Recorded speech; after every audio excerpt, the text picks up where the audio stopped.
Bon, si vous avez jamais fait de Meta Ads, de publicité Meta, vous pouvez quitter cette vidéo. D'ailleurs, je sais pas pourquoi vous avez cliqué, vu le titre, mais si vous en avez déjà fait et que vous êtes en train d'en faire en ce moment, alors restez bien parce que si vous appliquez ce qui va suivre, vous allez à coup sûr augmenter vos performances publicitaires, peu importe votre niche ou votre tunnel de vente. Très brièvement, je m'appelle Gaspard, j'ai cofondé une agence qui s'appelle Marketit. On accompagne les plus gros infopreneurs, entrepreneurs en ligne sur le marché francophone depuis 5 voire bientôt 6 ans. Je mettrai des preuves à l'écran au moment où je vous dis ça. Et c'est important que vous sachiez que je suis au cœur du marché et que je vous partage des données basées sur ma vraie expérience. Bref, il y a un sujet trop important sur les Meta Ads, c'est que les gens pilotent leurs ads avec des KPI, donc des indicateurs ultra basiques, ou alors ils ne comprennent pas les KPI qu'ils utilisent. Là, je vous ai ressorti une capsule de valeur qui est issue d'un call privé avec notre communauté. Et dans cette capsule, qui est courte mais très dense en valeur, je vous ai ressorti un passage où on parle des 3 KPI ou KPI, dites ça comme vous voulez, sur Meta Ads que les gens comprennent mal, utilisent mal ou tout simplement n'utilisent pas du tout. Et ça, c'est systématique sur les comptes que j'analyse à chaque fois et ça impacte directement les résultats. Donc si vous avez des Meta Ads qui tournent en ce moment, que ce soit pour vous-même ou pour vos clients, si vous êtes une agence, un freelance, alors écoutez attentivement. Et si vous avez des questions, bombardez ça dans les commentaires. Je prendrai le temps de vous répondre avec plaisir. Voilà, je vous laisse avec la capsule et je vous dis à la prochaine. On remarque du coup que les gens traquent aucune métrique, aucun KPI. Finalement, ils sont là et ils regardent leur coût par lead, mais ils s'arrêtent là. Nous, ce qu'on voulait faire à travers cette slide, c'est vous parler rapidement des métriques les plus importantes et celles qui sont souvent totalement incomprises par les gens. Notamment, la première, c'est le CPMQ et le CPLQ. Le Q, il veut dire quoi? Il veut dire qualifié. Les gens ne pensent que CPM ou ne pensent que CPL. Yvan, je te laisse répondre un peu dans le chat si tu veux. D'ailleurs, je vois qu'il y a des petites questions qui pop. Ou alors, on y répondra en FAQ. Mais voilà, donc le CPM et le CPL, le CPM, c'est le coût par mille, le prix qu'on paye pour afficher nos pubs. Souvent, on veut qu'il soit le plus bas possible. On veut qu'on ait un CPM à 5 euros. Comme ça, on sait qu'on paye pas cher pour afficher nos pubs.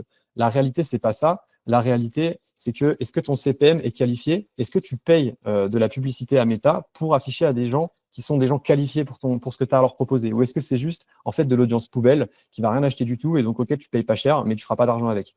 Pareil pour le CPL, le coût par lead. C'est bien de chercher un coût par lead à 1 euro ou 2 euros, le plus bas possible, commencer à faire des vidéos virales, des trucs lead magnet qui donnent envie à tout le monde, à monsieur tout le monde de s'inscrire.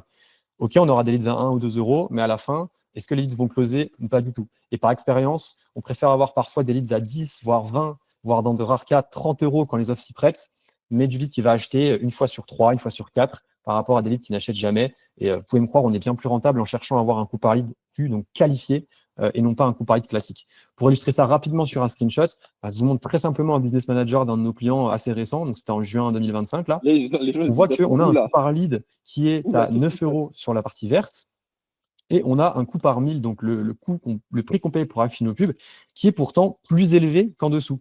Ici, on voit que sur ces campagnes-là, enfin ces ensembles de pubs-là, on paye 5 euros pour afficher nos pubs à 1000 personnes. Là, on paye deux fois plus cher pour afficher nos pubs au même nombre de personnes. On pourrait se dire, du coup, je préfère avoir un CPM plus bas. En fait, non, on peut regarder et constater en direct que les prospects coûtent beaucoup plus cher en réalité parce que cette audience-là, en fait, est totalement pourrie. Les gens ne s'inscrivent pas, ne sont pas qualifiés du tout. Ici, on paye 10 euros. Dans la niche de ce client-là, c'est beaucoup plus rassurant. On sait que c'est ces CPM-là qu'on cherche à atteindre pour avoir une audience qualifiée et les prospects sont à un prix moins élevé alors que le CPM est plus. Voilà. Important d'illustrer ça aussi.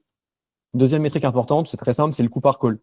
Les gens traquent au coût par lead, les gens calculent sans cesse leur coût par prospect, mais ils ne vont pas chercher à regarder finalement plus loin dans le tunnel.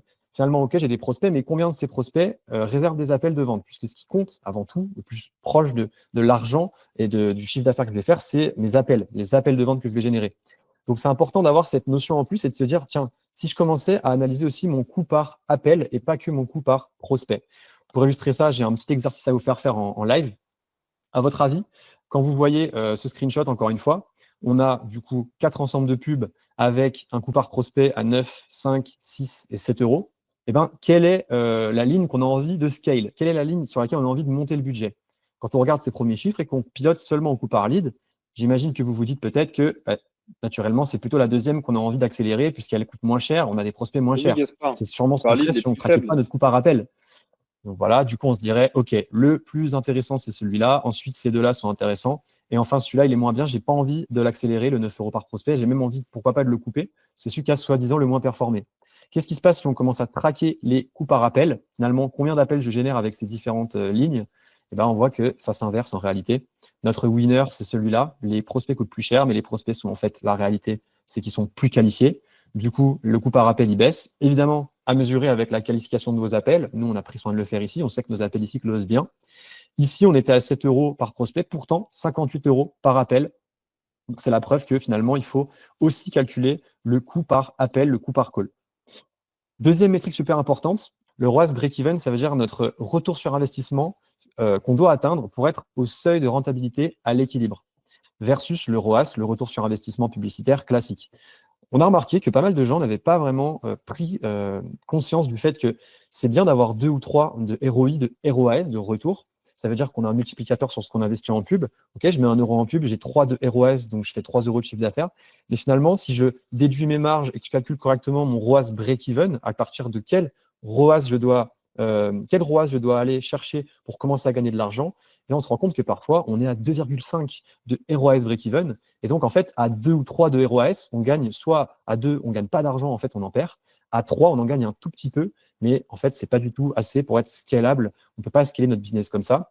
Donc, important de calculer son ROAS break-even, à combien je dois aller comme ROAS ou ROI pour pouvoir vraiment gagner de l'argent et aller bien au-delà de celui-là, notamment aller chercher 4 ou 5 de ROAS si notre break-even est à 2,5.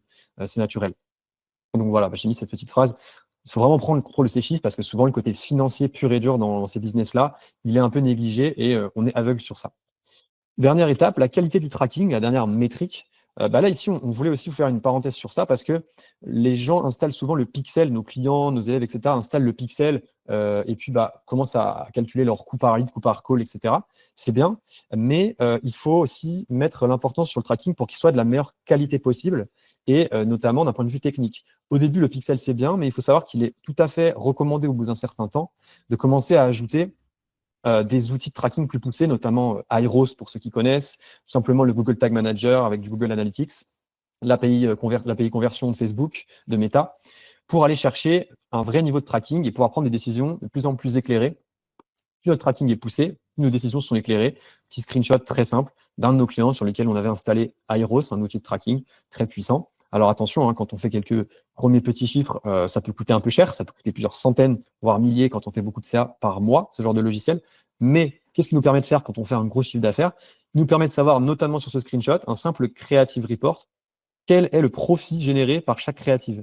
Et on peut voir que si demain je vous installe ça et que vous êtes en mesure de savoir quel profit vous faites pour chaque créatif que vous testez, vos décisions seraient naturellement beaucoup mieux éclairées que si vous avez juste votre coût par lead à peu près. Là, on peut savoir que telle créa, elle a généré 37 de profit. Celle-là, elle a généré que 37K, pardon, 13K de profit. Et donc, quand on a accès à ces données-là, on se rend tout de suite compte de l'importance du tracking et de ce que ça peut permettre de faire.